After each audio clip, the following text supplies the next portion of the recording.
Мы команда. Имени Нургена Абдирова. Вашему вниманию экологический проект. Тему «Батарейки. Вторая жизнь». В настоящее время число продаваемых батареек растет в связи с ростом числа приборов, работающих от человека. Разнообразие марок и фирм очень велико. Батарейка доступна каждому покупателю. Исследуя все имеющие точки сбора батареек в нашем городе, было выявлено, что все они непригодны для использования. А ближайший контейнер находится в 40 километров от нашего города. Жители не могут сортировать особо опасный мусор, в результате чего в нашем городе нет мест по утилизации батарей. Цель проекта – снизить загрязнение окружающей среды через утилизацию и сбор батарей. В рамках проекта планируется установить специальные контейнеры для сбора батареек в общественных местах, школах и организациях.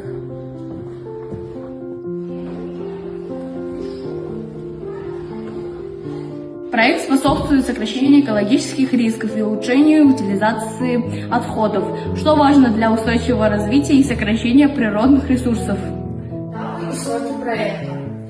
Подготовительный, инициация, организационный, реализация и заключительный этап. Для реализации проекта нам понадобится: первое – контейнеры для сбора батареек. Второе – информационные материалы.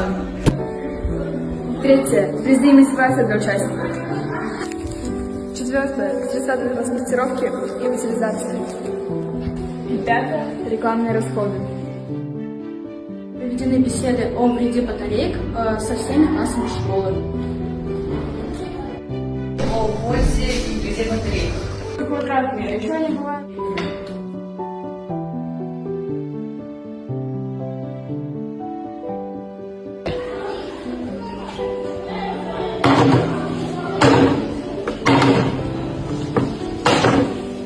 Сделав анализ пройденного анкетирования, мы с уверенностью можем сказать, что только 10% людей знают, что батарейки нужно выкидывать в определенно отведенные места, но только 3 из них выкидывают батарейки туда, куда нужно. Планируется разработать модель контейнеров для батареек в масштабах города. Контейнеры для сбора батареек должны быть яркие, прочные и устойчивые, безопасные и подходящие по размеру. Бытовой мусор – это серьезная экологическая проблема всего человечества. Просто выбрасывается в мусор, не проходя обработку, тем самым наносит огромный ущерб животным и растениям. Мы предлагаем разместить контейнеры для батареек не только в школе, но и на улице, и в общественных местах.